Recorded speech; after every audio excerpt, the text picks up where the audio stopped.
Hi, this is Joan. Welcome to 10 Pentacles Tarot. And today I've got something a little different for you. This is a method of divination called Ceromancy or wax divination. So let's look. So far I've got two really cool books here from Barnes & Noble. One is The Fortune Telling Director, Divination Techniques to Unlock Your Fortune. And the second one is The Ultimate Guide to Divination. And both of these books have in them a section on ceromancy or candle divination.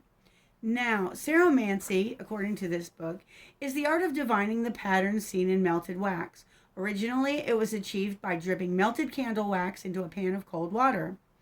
It was a particular favorite method of fortune telling by Druids, Celts, and other northern cultures when candles were first used to light temples and later homes and castles.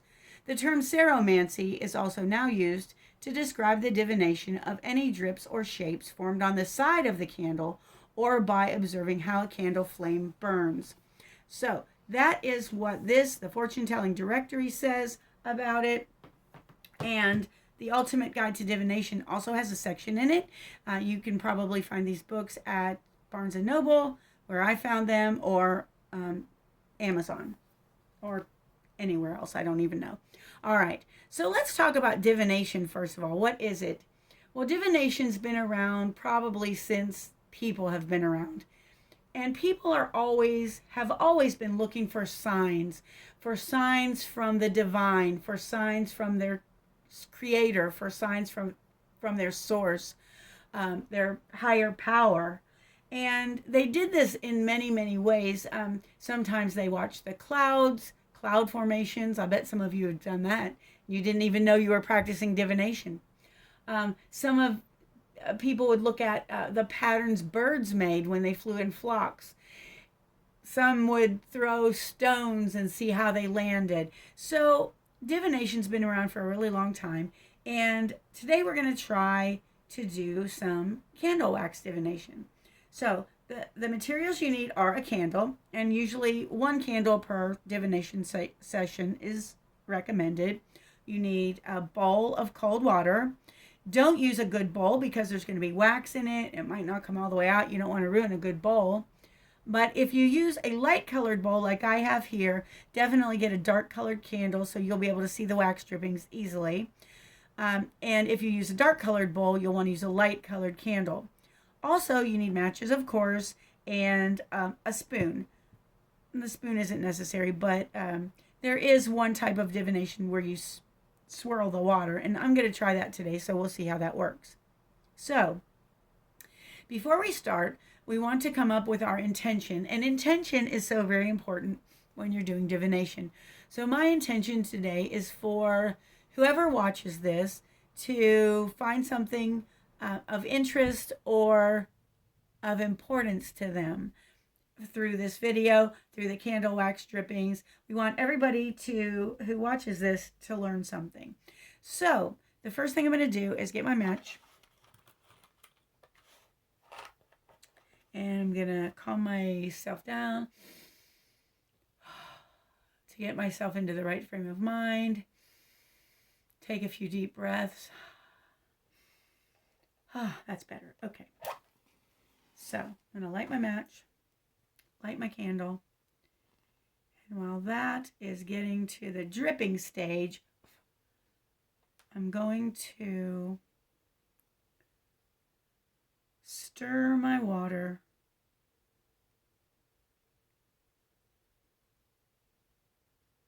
in a counterclockwise direction with my spoon.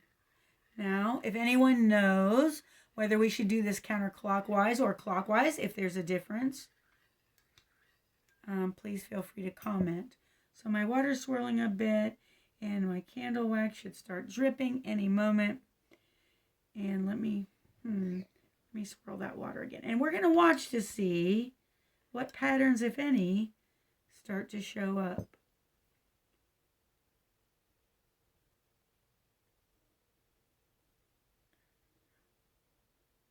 Now, the length of time that you drip the candle for, that is all up to you. Are you seeing anything? You should hold the candle over the middle. And one set of directions I saw said that you should tie 2 candles together with a ribbon and let them drip together. I'm not sure what the purpose of that is. Maybe it's because you want, maybe more wax will come out at a time. Maybe we can try that one day and see what this says. But for our Divination 101 videos, we're just trying new things to see what happens. Now, I did read several selections in my books about Ceromancy, and I also watched a couple of videos. So this is kind of a new thing to me, and I find it very interesting, and maybe you will too. If you decide to do this, I'd love it if you shared your experiences, photographs, even videos on my group, which is 10 Pentacles Tarot and Divination 101, my Facebook group. And I'd love to have you join so we can all learn together. All right, now that wax has floated over to the side, but I'm going to still hold my candle in the middle here to see what we can get to happen. And the length of time that you hold the candle over the bowl is totally up to you whenever you get tired of it. But you shouldn't, from what I understand, you should not rest your arm on anything or your elbow on anything while you're holding the candle.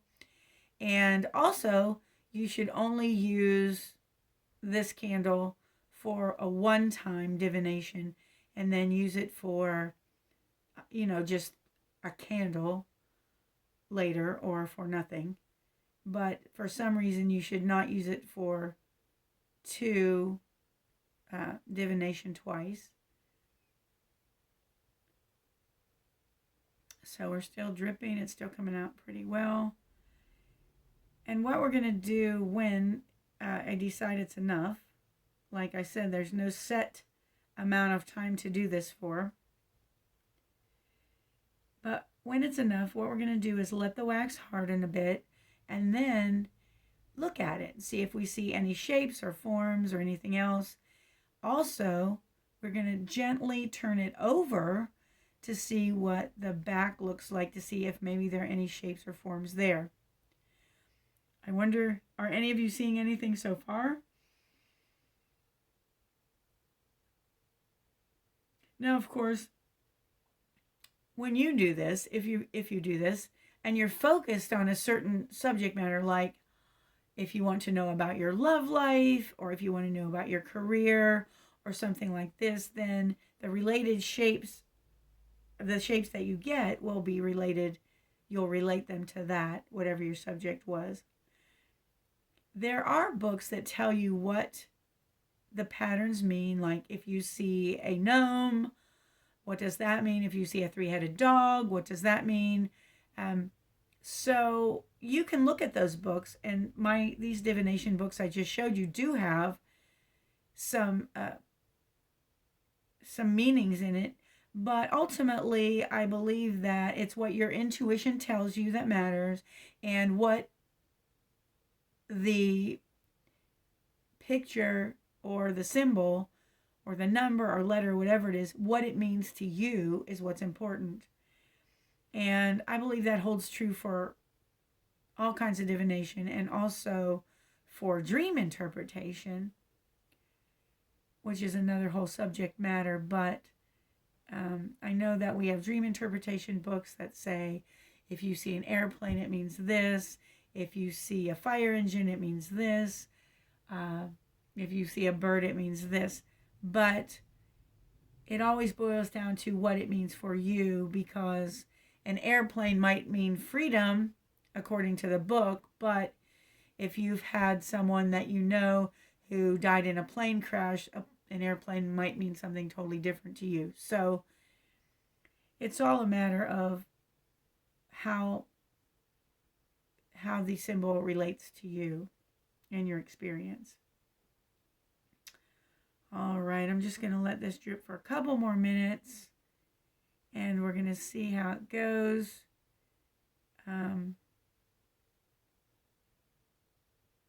So far I'm seeing a triangle.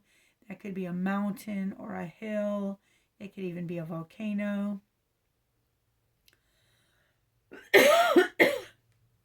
Excuse me.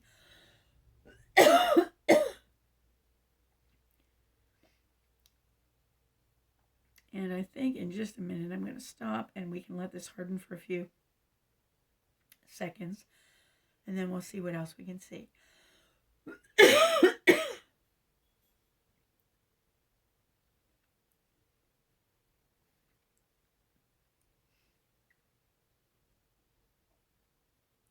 a drink real quick.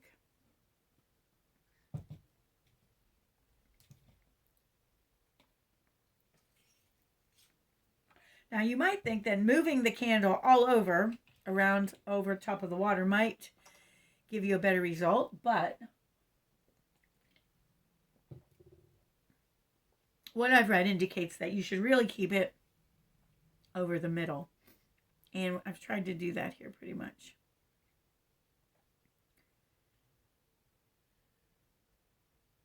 All right. I'd love to hear your comments about what you see in this. And please hit like and subscribe if you'd like to. And also hit the notification bell so that you can find out when more videos are available. All right, I think I'm going to stop there. Blow out my candle.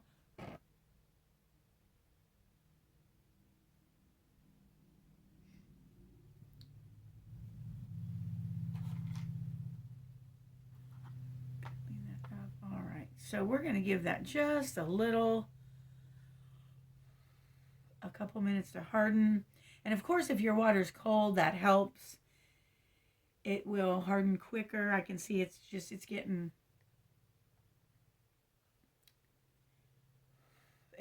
lighter already.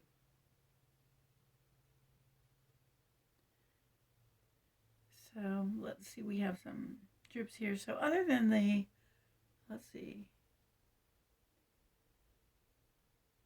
a volcano, mountain, triangle. It looks like it could be a volcano here with lava spilling down the side.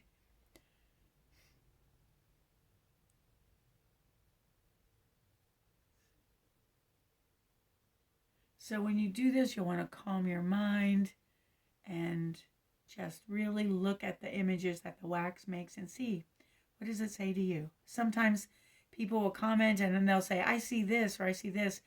I see a beaver. I see a Pokemon. So it's whatever you see, and what does that mean to you? What does that say about your situation? If I were doing a reading for someone, I would ask them to concentrate on their question or their area of interest that they want to do, and then we would do this together. I would have them hold the candle, and then we would actually look at it together, look at the wax formations together and see what we come up with. So right now, this is looking pretty dry. There's just a bit of a wet area in the middle. And you can look at these little formations here too. This to me resembles a crab or a some kind of a sea animal to me right here. Maybe a seahorse.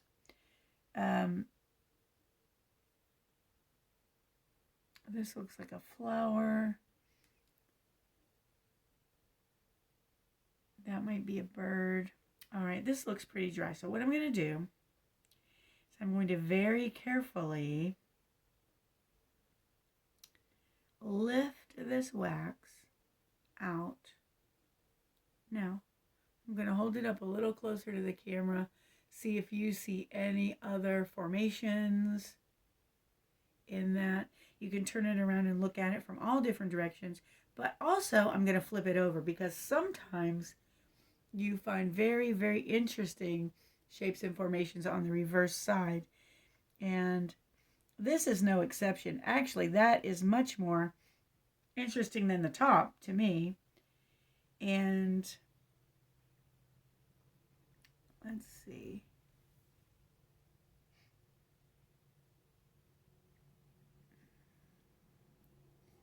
I might turn it around. See, hey, what does this look like? This looks like a chain of islands to me. And you want to look at it from different angles and see what you can come up with.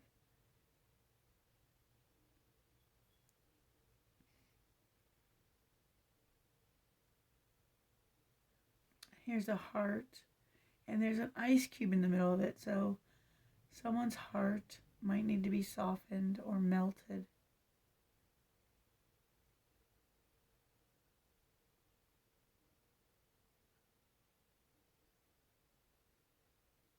All right. Anyway, take a good look at your wax formations. See what it says to you. It's a fun thing to do. Give it a try and let me know how it goes for you. That's all I have for today. Thanks for joining me. Bye.